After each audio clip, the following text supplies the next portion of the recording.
This will be a day long remembered. Now I am the master. Welcome to another episode of Legends and Theories, and welcome to my review of J.R.R. Tolkien's The Lord of the Rings, Part 2, The Two Towers.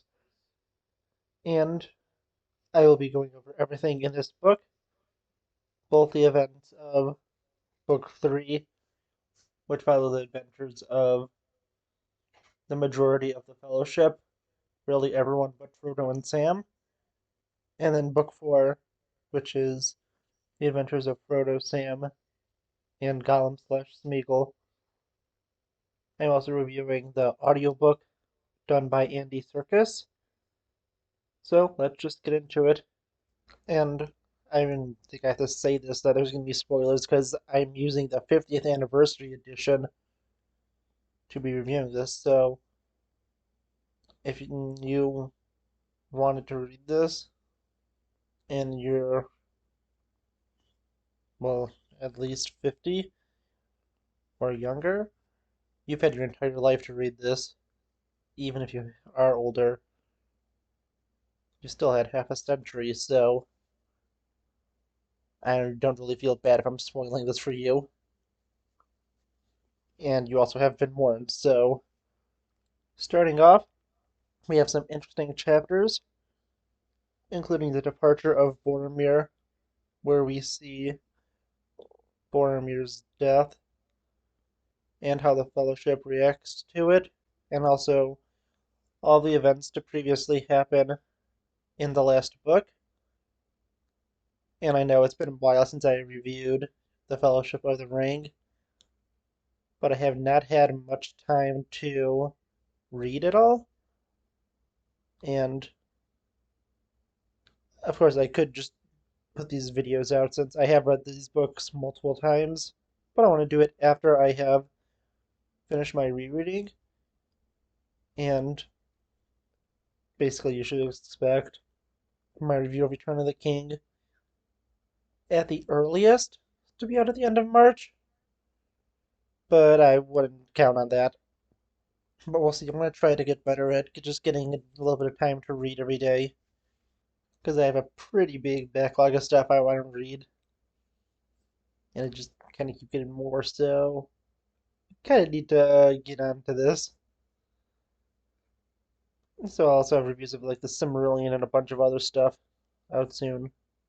But continuing on, I really like the writing decisions that Tolkien does. We have very interesting characters. We get to see the adventures of all the members of the Fellowship, and they're each drawn out. They're each done in an interesting way. Although we do get a major focus on the adventures of Aragorn, Legolas, and Gimli, and then the entire other half of the book is focused on Frodo and Sam.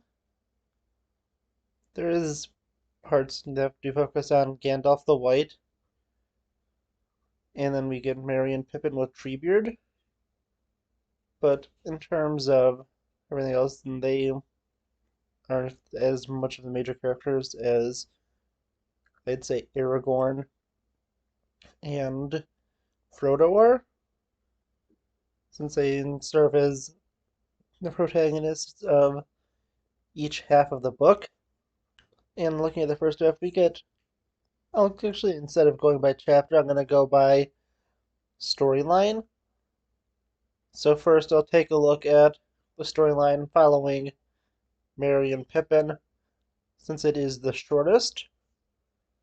And with the storyline following Merry and Pippin, we see them captured by the Uruk-hai, bringing them to Saruman, and they truly don't have any real hope.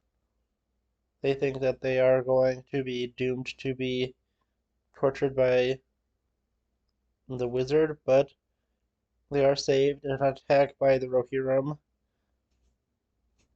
and from that they are able to escape into Fangorn Forest, where they meet Treebeard, and he is able to help protect them.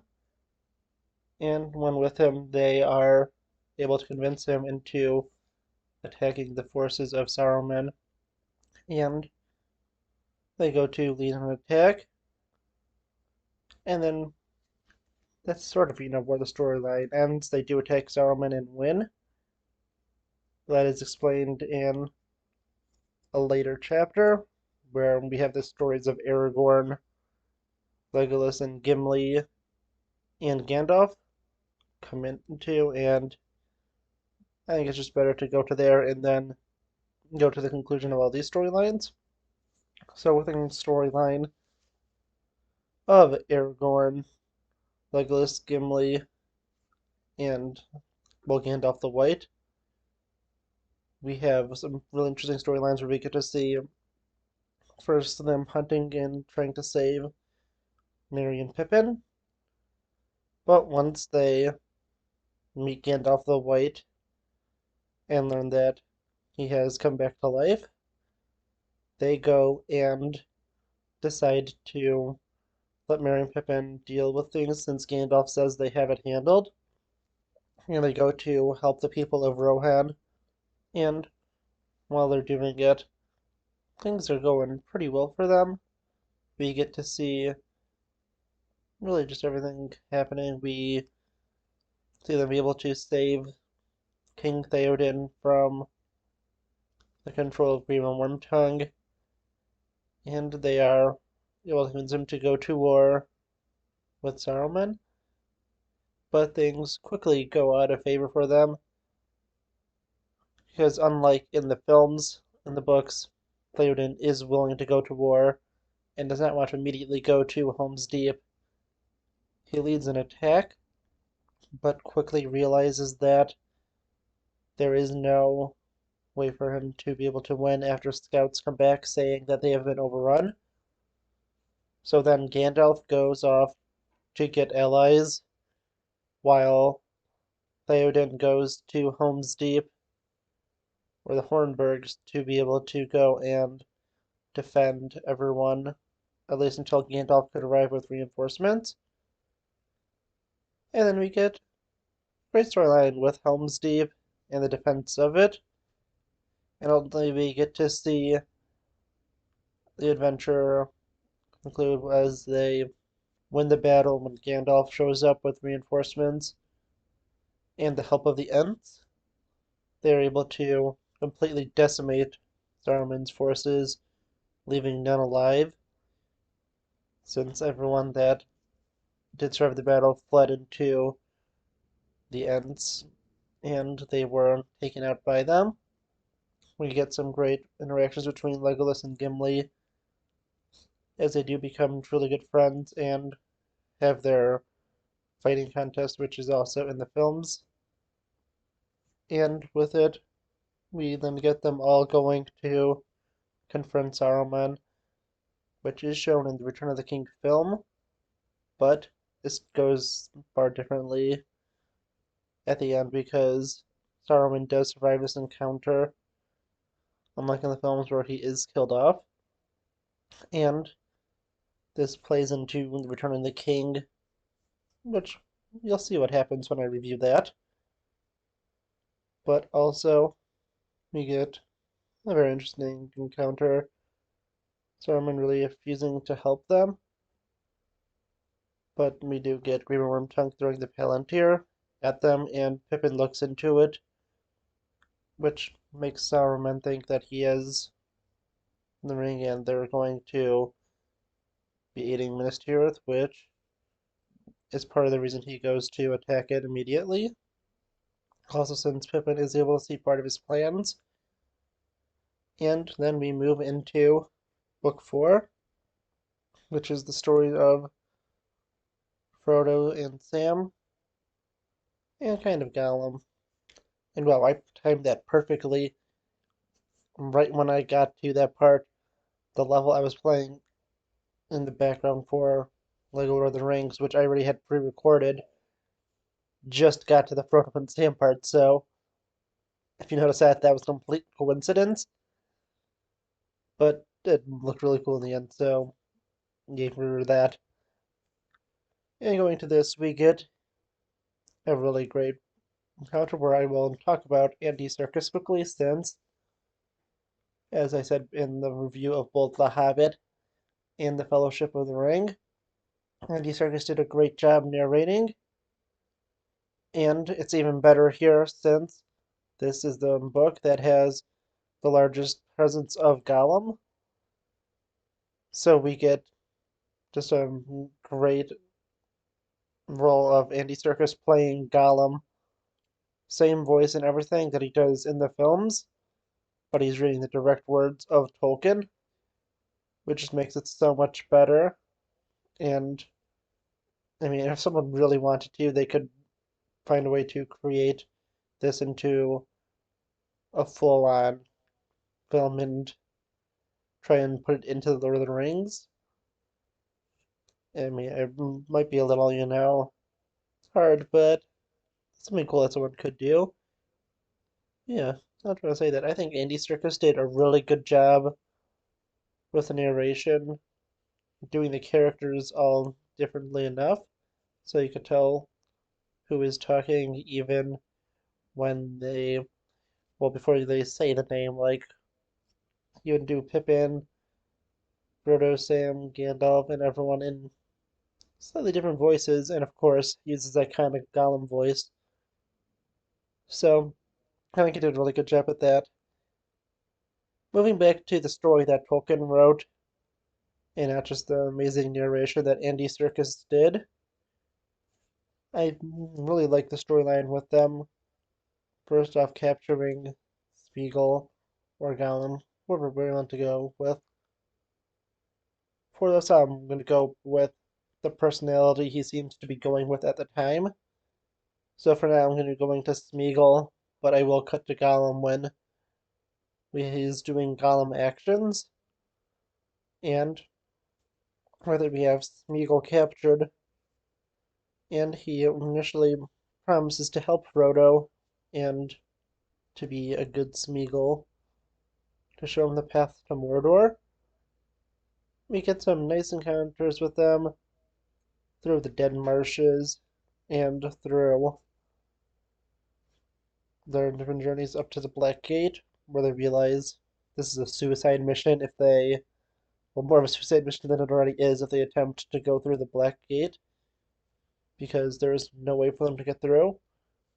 So, with it, they decide to go around, and with this, we get them going around. We get of Herbs and Rabbits Stew, where this sets up their encounter with Boromir, Boromir's brother, and once they encounter Boromir, we get some interesting stuff. We get Frodo and Sam learning more of what happened in the events of the rest of the world. They learn of Boromir's death, and this makes them fear for the rest of their companions since they think they may all be dead, not knowing everyone else is alive. And Boromir just tries to he tries to comfort them, saying that someone had to survive to be able to put Boromir on the boat. So that does help them a little bit, but they do still fear what will happen to their friends a lot more now than before. And with this, we do have Faramir learning of the ring, but he does go and let them go. He does not take them to Osgiliath like he does in the Lord of the Rings films, but the main reason he does do that is because, sorry, you're gonna hear some pages flipping, but I have the copy of the book here, and going to Appendix B in here, we can take a look at the events of the books, and looking at it, we have when Frodo was taken by Faramir is on March 7th,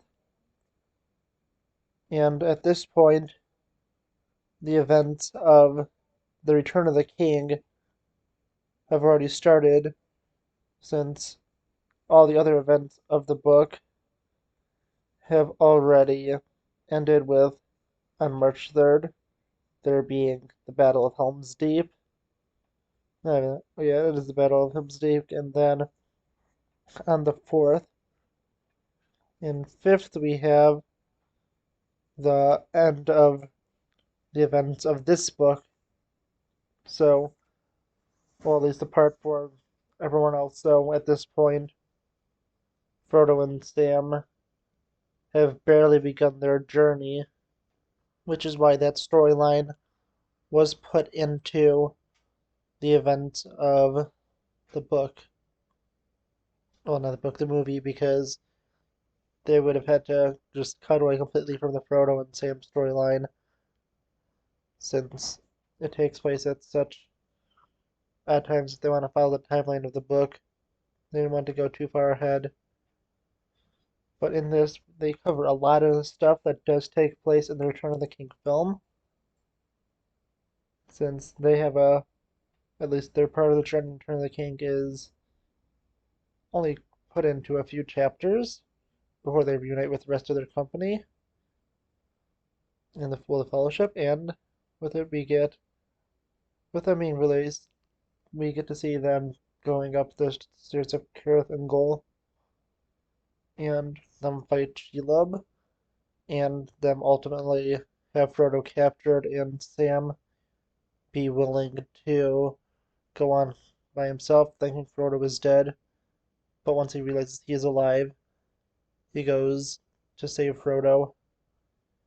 And that puts us at the end of this, but when you're in the films, this is pretty far into the Return of the King film. And you can see why they moved it around so the timelines match up.